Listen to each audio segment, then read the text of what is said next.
Honorable Chancellor, Mr. Mayor, dignitaries, dear teachers, students, innovators, present and future, ladies and gentlemen, good evening.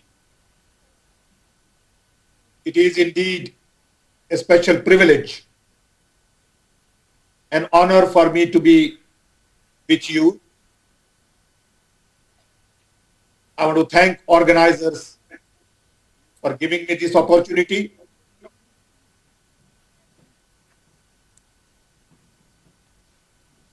Constantly playing with the video. Just leave it. Don't touch it. Hello? Okay, just don't touch it, please. Every time you try to do something, something else happens. So once again, I want to thank organizers for giving me this opportunity. I'm indeed delighted to hear about the progress you have made. First, I want to compliment all of you for making this happen. It was just a simple thought when I met Madhubhai and Paresh. What you have shown today tells all of us that people make things happen.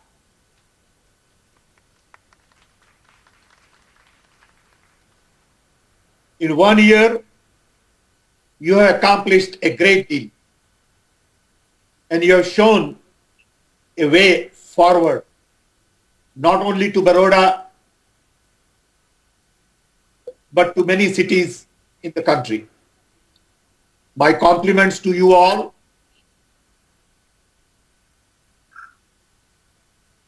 I want to take this opportunity to officially recognize Vadodara Innovation Council. And once again, on behalf of the National Innovation Council and on my personal behalf, I want to thank you, compliment you, and wish you all the best. I want to make sure at the next National Innovation Council meeting in Delhi, Vadodara Innovation Council gets an invitation to come and make a special presentation to the entire National Innovation Council. I know this is a work of large number of people. Community participation is critical, and you have shown that to do something worthwhile, you really don't need government. You don't need a lot of support from high-level political parties.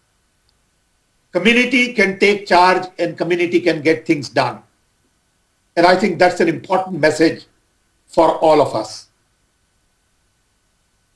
I would like to use this unique opportunity to tell you a little bit about what we are trying to do at the National Innovation Council, talk about the roadmap going forward, and then hopefully at the end, we would have some opportunity to interact. Today, I find that in India, we are at a crossroad. Wait.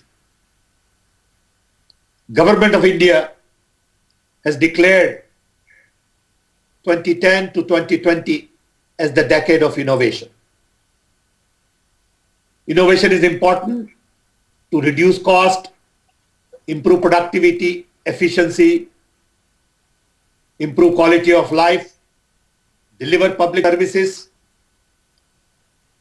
Innovation is equally important to be globally competitive, and we need to innovate at all levels.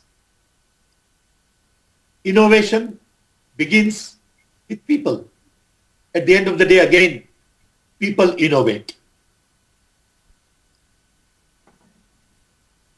In India, Government of India decided to set up a National Innovation Council and an advisor on innovation with the rank of a cabinet minister to show political will behind innovation.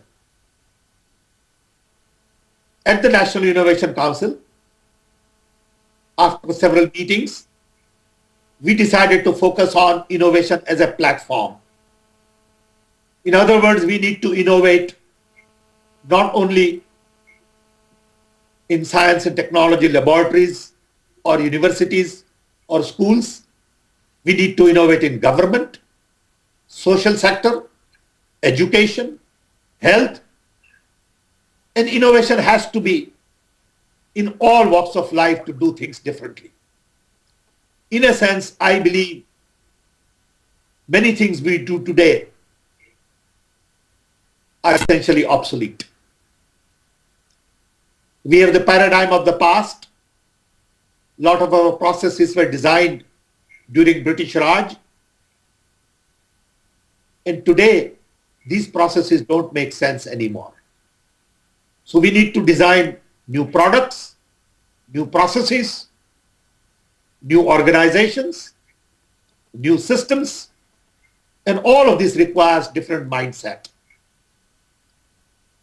So beside platform, we need to create ecosystem for innovation. There are lots of great ideas. How do you translate these ideas into action, into products and services? It requires product development, venture capital, if necessary, filing patents, copyright, trademarks, taking risk, building business, creating marketing organization, service organization. All of this requires great deal of ecosystem. And if you don't take risk, you won't reap rewards. You also need to really focus on bottom of the pyramid innovations in India. I am convinced that the best brains in the world have been busy solving problems of the rich who really don't have problems to solve. And as a result, problems of the poor really don't get the right kind of talent. We need to really focus on bringing the best talent to solve the mundane problems. Problems that can ultimately focus on affordability,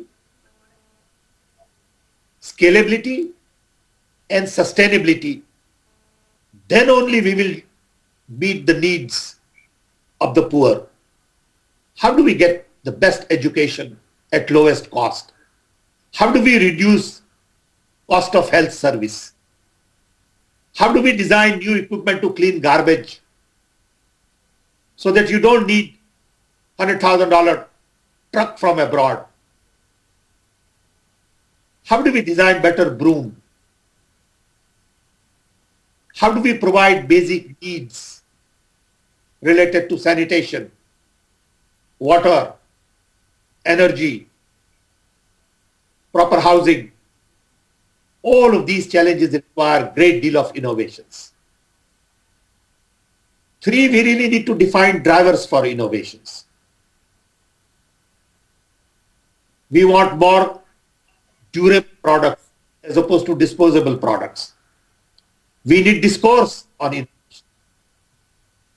What you have shown at the Vadodara Innovation Council is that you have been willing to debate, discuss, and create public platform to bring innovation in the forefront. All of these things are very, very critical in this journey. We have a long way to go in India to make innovation a mainstream activity. India has had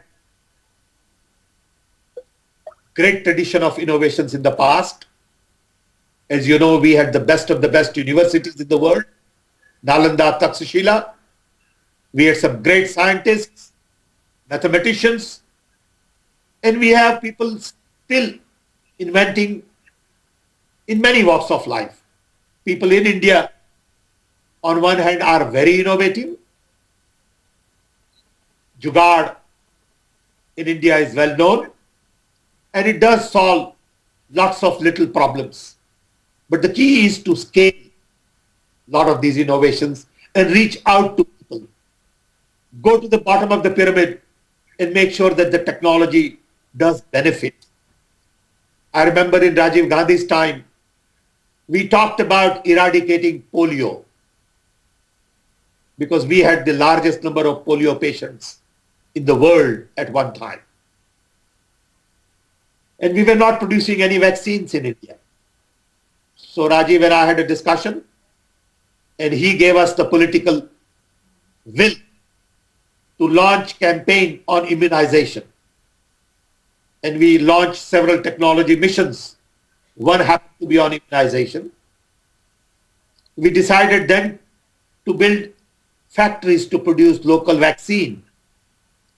It took 25 years. Today, I can say we have India which is free of polio.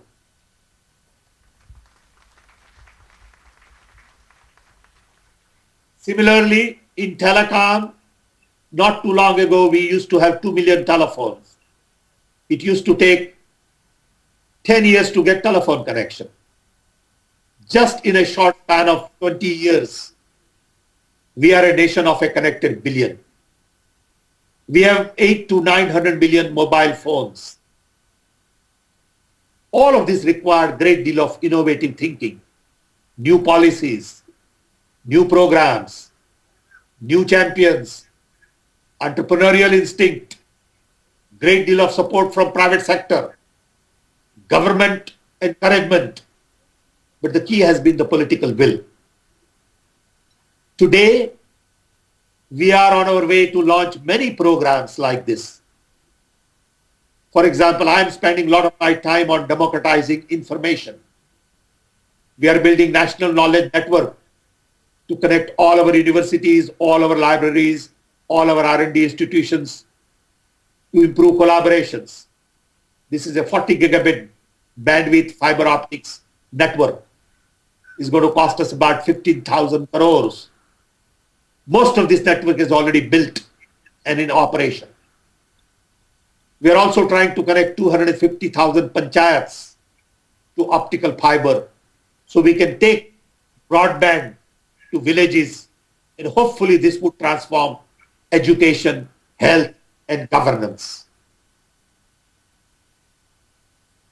Many of these programs take long time. At the National Innovation Council, we requested all the state governments to set up state-level innovation councils. We are setting up sectorial innovation councils in biotech, nanotech, agriculture, diabetes, education. All of these sectorial councils will have domain experts with great deal of knowledge to tell us what kind of roadmap we need to prepare for the next decade.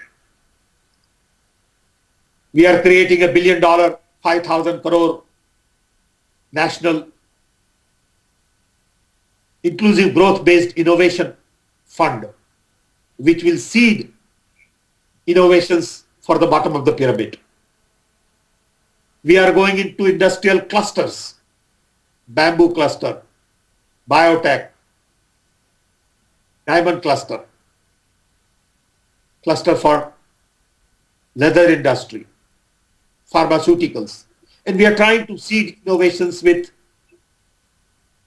new ideas, incubators, linkages with science and technology laboratories, linkages with universities. We also want to seed innovations in universities. MS Universities is one of the 2 universities that is seeding innovations. I want to thank Mrinalini Devi, Chancellor, MS University, and the Mayor both for giving all the support to innovation.